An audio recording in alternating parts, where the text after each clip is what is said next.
good morning again. You get the same sermon even though we're a smaller group today. So that's what we got.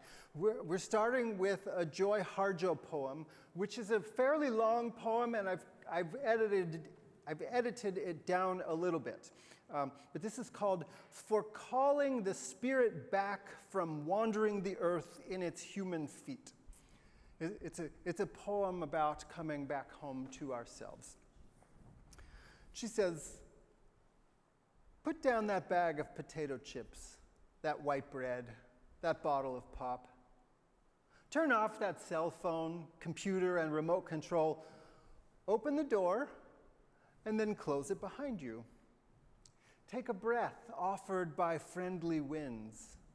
They travel the earth, gathering essences of plants to clean. Give it back with gratitude. If you sing, it will give your spirit lift to fly to the stars' ears and back. Acknowledge this earth who has cared for you since you were a dream, planting itself precisely within your parents' desire. Let your moccasin feet take you to the encampment of the guardians who have known you before time, who will be there after time. They sit before the fire that has been there without time. Let the earth stabilize your post-colonial insecure jitters. Be respectful of the small insects, birds, and animal people who accompany you.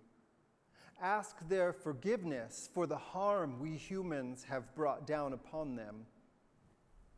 Don't worry.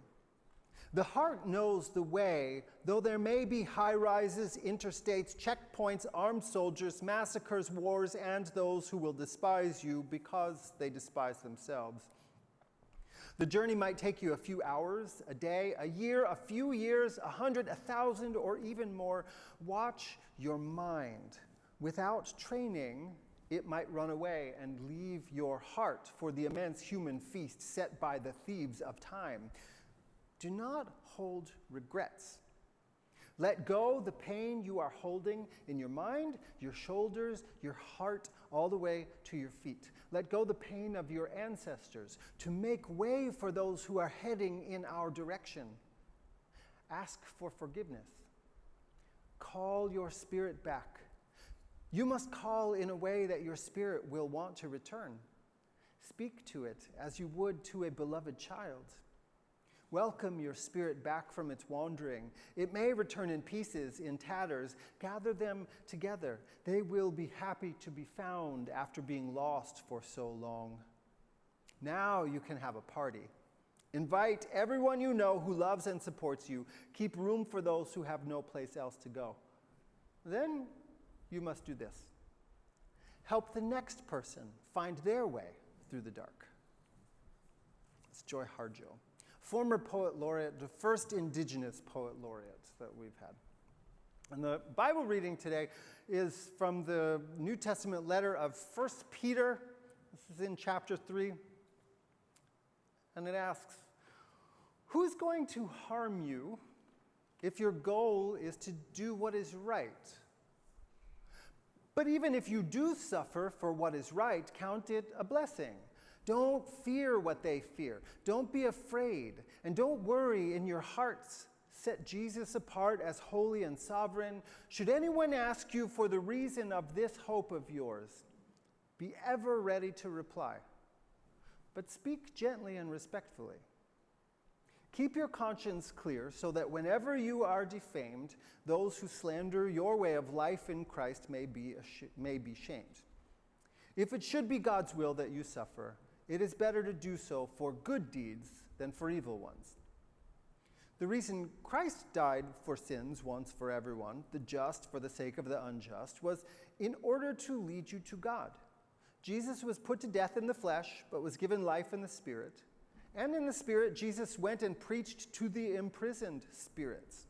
If you ever wondered where that idea of the harrowing of hell came from, that's where. "They had refused obedience long ago while God waited patiently in the days of Noah and the building of the ark, in which a few persons, 8 in all, were brought to safety through the water. That water prefigured the water of baptism, through which you are now brought to safety. Baptism is not the washing away of dirt from the body, but the appeal made to God by a good conscience. It brings salvation through the resurrection of Jesus Christ, who entered heaven and is now at the right hand of God, having dominion over angelic authorities and powers. That's our reading. Now, imagine, we had a time scale exercise a few months ago. We're going to start with one again. Imagine that the average human lifespan lasted 24 hours. But also imagine, or know this, that there is life more than 3 miles down under the Earth's surface. I couldn't decide which of those things I wanted to start with, so I've started with both of them. But let's leave the intraterrestrials, those things living under the Earth's surface. We'll leave them alone for a moment. They're not going to go anywhere, I swear. And we'll go back to the idea of human lifespan being the length of a day. Not as in, oh, how tragic, this person only lived for 1 day. But I mean, that's the normal span of life that we had. Karen Lloyd, who's a biologist and who dreamed up this little exercise, she puts it like this. If you were born in this scenario at midnight, and she's overlaying what we know of as a day anyway, so we'll get the metaphor. If you were born at midnight, you'd rebel against your parents' breakfast, settle down and have babies before lunch, pick up fishing as a retirement hobby around dinner time, and by midnight, your loved ones, who themselves were born only a few hours ago, would huddle close and hold your hand as you pass away peacefully at the ripe old age of a day.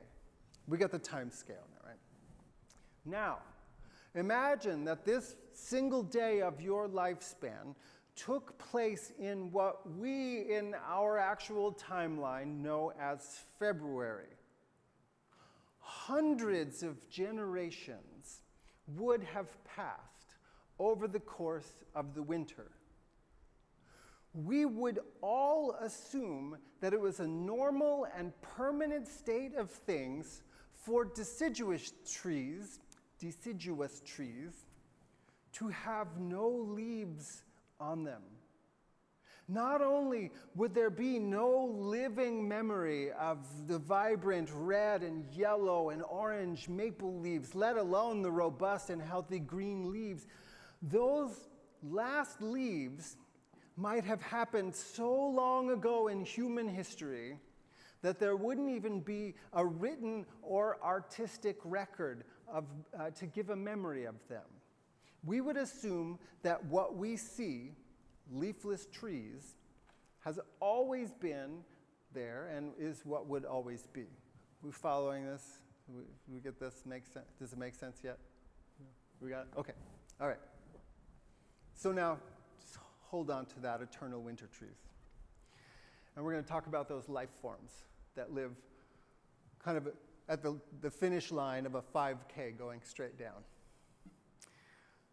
There is a whole world of single-celled organisms that lives inside the Earth's crust. Nobody knew this for sure until 1998, when scientists used DNA sequencing so they could find stuff in the wild instead of growing it in a lab. They found at least 12 different new types of microbes hanging out down inside the hot springs at Yellowstone National Park. The following year, scientists from Rutgers found new groups living in deep-sea mud.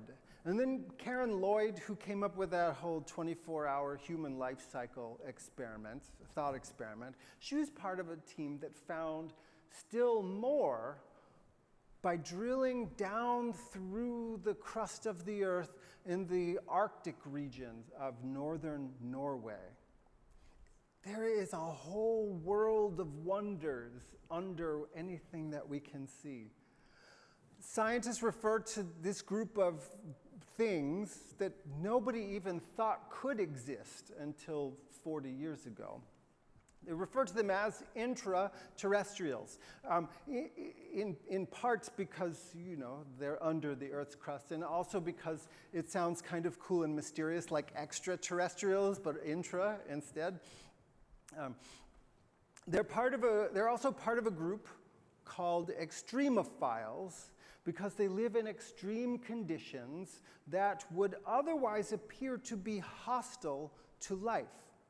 Some of you, I know at least Joy Berge, remember a time I preached about these extremophiles like the tardigrade or the water bear, which might be the absolute cutest microbe in all of existence, little fluffy microscopic things that can go into stasis for up to 30 years when there's no food or water available to them. And then if food or water shows up, they'll just wake up again. They're like little tiny resurrections. And Karen Lloyd refers to the group that she studies as eonophiles because they like, that's the file part, a really long period of time, the eonophile. In fact, nobody knows how old they are. The point of her thought experiment about humans living for 24 hours was that from the perspective of the eonophiles, we do look like we live for only a day, if that.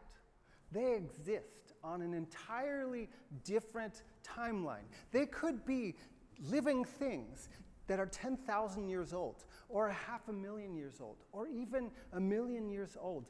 They're so far below the surface that they are not getting sunlight. They're not getting rain. They're not getting any regular source of food energy that life requires in order to sustain and reproduce itself. The most we can tell is that they can draw enough energy to replace little parts that break off, but otherwise, no food source means no energy for cell division, means they're just kind of in stasis, at least from our perspective, like eternally leafless trees. They are attuned to a different scale of time.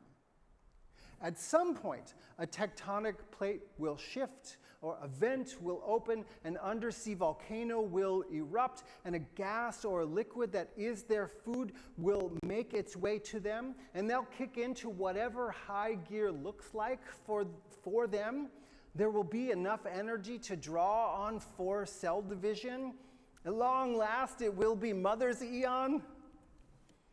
But until then, whenever then is, it's just like leafless trees, forever there, seeming the same, a seemingly perpetual existence that doesn't do anything, except that in that not doing anything, in that nothingness, it blows my mind. I don't know about anyone else's. Should anyone ask you the reason for this hope of yours, be ever ready to reply. That's 1 Peter. My reply today is Loci archaea massiferum, candidatus alti archaeum hemiconnexum, Thor archaea, Odin archaea, Heimdall archaea. I'm not speaking in riddles. I'm not casting spells. Don't worry. You don't have to duck. Those are the names of eonophiles, those little critters, 3 miles down. They're giving me hope. I find them to be microscopic defenses against despair because life itself is wilder, more vibrant, and more resilient than we can imagine. That remains true no matter what we human beings do or what we are living through. I'm drawn in the Bible reading to the language of suffering and the language of hope that coexist in that letter. Okay, scholars aren't really sure what 1 Peter is. If it was a letter sent to a single community or meant to be like a pamphlet that got distributed around. It might even just be a sermon that someone posted on whatever the ancient social media was and got enough likes and shares that it hung around and got canonized. I don't know. But it was clearly written for Jesus' communities that were enduring a lot of suffering, quite likely imposed on them by the state as well as by their neighbors. The author wanted to give them encouragement, by reminding them that Jesus also suffered unjustly, and to help them feel like Jesus was in solidarity with them as they suffered unjustly. Some of this letter is fabulous. Some of it is trash. Or some of it should cause us to wrestle deeply and strenuously with the legacy of the scriptures. Like right before the part we read is the part that clueless male pastors have used time and again to encourage women to stay in abusive relationships. Let's forget that part. God does not require anyone to stay in relationships that are damaging them. But the idea of having hope and being able to talk about that hope in times that feel hopeless, that stuff is priceless. Remember the trees again, the leafless trees, eternally leafless trees. Remember that the eternal leaflessness is not truly eternal, but it's just a matter of timeline, of perspective, of when you look at what you think you're seeing. The eonophiles can remind us to hold on to the possibility of a different timeline, to attune ourselves to something more than that which immediately captures our attention, such as the political and human rights outrages all around us, the suffering that we are causing one another, that we are causing so much of the created order. The eonophiles and 1 Peter together can help us to pay attention for sustenance that rises up out of the depths, pockets of spirit in the vortex of outrage and grief. The Bible reading even imagines Jesus reaching out to the spirits in the shadowy underworld of the dead to give a message of reconciliation. Talk about hope that takes root in different timelines. The tides of public opinion are slowly shifting around us. Even some of the people who a couple of years ago or even a couple of months ago embraced the mass deportations now slogan are finally waking up to the fact that brutality and inhumanity are, at the very least, counterproductive. Bad public policy, bad economic policy. I told you a story a few months ago about how one of the security guards we regularly see at our Monday vigils outside of the ICE office gives us thumbs up sometimes and told Senator Haywood that he agrees with what we're doing out there. He's glad to see us. A couple of weeks ago, two of my colleagues, part of those vigils, were able to pray with him and another security guard there, right outside of the ICE office. But there's also this. On the Monday of Holy Week, there was a group of clergy who were arrested for blocking the driveway outside of the ICE office. They were pushed around, jostled between the Philly police and ICE agents. Both sides were fairly rough with them outside the office, but when they were finally taken into the ICE office, taken upstairs, booked, and processed, the tone changed. A couple of the ICE agents even told them it's good that the clergy are out there doing what they're doing. There is, at the very least, a microscopic being of shame awakening in hearts. I don't want to get ahead of myself.